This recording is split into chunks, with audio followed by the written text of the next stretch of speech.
Good afternoon, everyone, and welcome to Sports Zone. I have with me Hope Trautwein, a softball player for our own UNT Mean Green softball team. Hope, how are you doing during all of this? You know, your season got cut short. A lot was going on for all of you. How are you doing the sudden change and moving home? Obviously it's nice to see my family. Um, you know, Years and years of playing softball, I've never gotten a Mother's Day with my mom. I didn't really get Easter, and I've never had like such a long break for at one time. So, among other things, it's been pretty nice because I know I'll probably never get a break like this again. But yeah, just finding different hobbies, trying to keep myself busy through all the whole thing. Well, I know that a lot was going on just with Mean Green Sports. You know, we had the CUSA tournament. I was at the CUSA tournament when everything got canceled. You know, tennis was going on. Your season was in full swing after a hot win against OU, which has never happened before. Can I ask you a little bit about that win? And that win happened a couple of weeks before spring sports got canceled. So let me just ask you about that win against OU. How did it feel to beat such a school that was notorious for wins? It was awesome. Obviously, my whole life I've looked up to OU softball. Their program has always been top notch. Going into it, we'd been preparing for the OU tournament because it was the highest caliber of teams we were going to be playing. And we really prepared to like go at them full force. And our hitters were practicing every single day, like preparing themselves for OU's pitchers. And our coaches had like us pitchers practicing against like the best hitters in the nation, like just how to go at them, their mindset and stuff. And like going into it, we had freshman Ariel Thompson like start off the game really hot. She's amazing.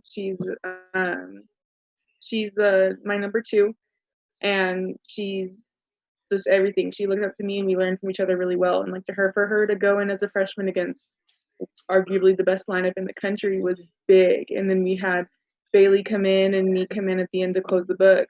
Um, but our hitters, I don't know if you guys like kept up with that game, but our hitters went off that game. Shannon Sale, she's one of the best in the country, and they just went off against her. It was awesome to see, especially our seniors just light up the bats against her and against that team. It was just really exciting for all of us, especially like it was a good memory to look back on because it was one of the seniors' last games. So yeah, it was just awesome all around. Well, I know that that had to be heartbreaking for you guys to be on such a winning streak and then having that big win against OU. How did your team kind of react to your season being canceled short? It was really hard because CUSA was one of the last conferences to shut everything down. We were all actually at Top Golf the night before everything got shut down, and we were watching the Big 12 and the SEC and like all the Power Five schools cancel everything. We were like, oh my gosh, like we're next, we're next, we're next, and it was just kind of like it was just like weird because I was sitting there with all my seniors and like all my teammates, and we were just like trying to have a good time, but in the back of our minds, like we knew it was coming.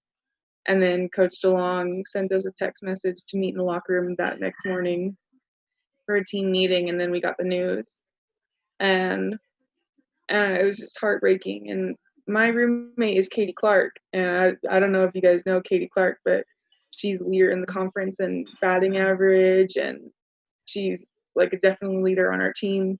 And it was like heartbreaking to see her go through that and to just be there through all of it. It was just horrible, but I mean, Well, to move to a more positive note, you are a junior, so you still have another season with the UNT softball team. So, how does the season look next year after the loss of the seniors and everything? And with the rule coming back that, you know, that the seniors might be able to play another season, has there been any buzz on the team if anyone's going to come back for that extra season? right. So the NCAA passed the rule that they actually did pass the rule that all spring athletes can come back for next season. So I technically have 2 more years of eligibility. Everyone has 2 years eligibility on the team. As of right now, none of the seniors are coming back. We had 8 seniors, and they were a huge part of our program. Even before DeLong came in, they were starters and they were huge leaders on the team. They're going to be enormous shoes to fill. they were so talented, and I mean it's really just sad. But I'm confident that DeLong has really good recruits coming in. But like as for the seniors right now, they like all had their lives planned out. They had jobs, they had grad school.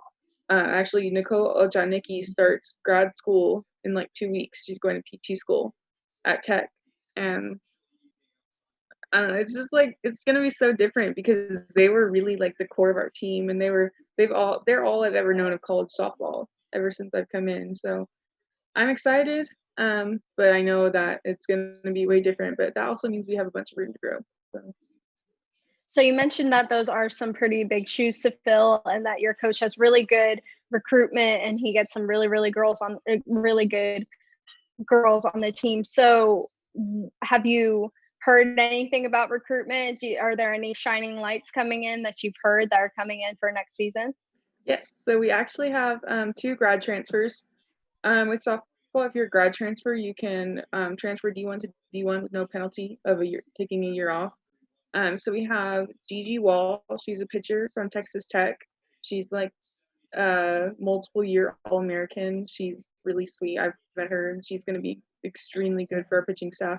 And then we have a transfer from Texas. Her name's Tuesday Demargosian. She's an outfielder, and obviously, like our whole senior class is outfielders last year. So we have a spot for her, and we're excited to see her come in. We also have a bunch of freshmen who have extreme accolades, and I don't know even know the names of the awards they've won, but we're excited to see them all come in and like make their stance at North Texas. Well, I'm really, really glad that you're hopeful for the season coming up, because we all want to see you guys succeed, And I want to transition to maybe a tough question, but in my observation of my freshman year at UNT, I've been working with NTTV sports as well as the athletic department. And there's very much talk that women's sports don't get that much representation, especially when we have these great women's teams like yours and tennis and soccer that definitely lead the CUSA many years in a row. So how do you feel that you guys are misrepresented misrepresented in UNT sports? Do you think that you guys are overshadowed by other male sports? I wouldn't necessarily say overshadowed. Soccer is an extremely prominent team for North Texas. They're amazing. They've won 16 championships out of the 25 years they've been at UNT. Like they're awesome and they're consistently winning. So it would be nice to see people at their games, and it would be nice to see more people at a lot of the girls' games. I know volleyball, their gym is packed every single game, and if we had all the stands packed for every single women's sport, like imagine what the difference would be made. Because I know y'all have heard of the North Texas at football games, and that's just like I can't even imagine the feeling the players must have like whenever they hear the chanting of the North Texas. But I think more support of women's sports would be great. I've been in class before, like wearing my North Texas softball shirt, and people will look at me and be like, "We have a softball team." I'm like, yeah, actually, we're like Yeah, number one. we're very successful, actually. And they're like, "Oh, I thought we had like a rec team." I'm like, well, we do have a rec team, but like we have scholarships, and like North Texas has this huge opportunity for us. So I wouldn't ever. I'm very supported, and all the girls are very supported by all the admin at North Texas. But I agree. I think it would be great to have more support from the fan base. But hopefully that comes with winning more championships, like getting our names on the map, making NCAA regionals, which I know soccer has done every year I've been here. So yeah. So, and you are our first interview with a college athlete on our show. So I think our viewers would want to know, what's it like being a college athlete at UNT? Like, you can start off with how your days are like, or how you spend your nights, or what your practice is, what your class schedule is. What's it like to be an athlete at UNT? Um, I'm not gonna lie to you, it's extremely difficult. I mean, any D1 school you go to, it's gonna have a very rigorous schedule. But in the spring is where it gets extremely hard during season. So we have weight room 3 times a week, twice in the mornings and 1 in the afternoon. But during the fall, during off season, we would have weight room 4 times a week at 6 a.m. So we'd have to get to the weight room at 5:45, lift until 7:15.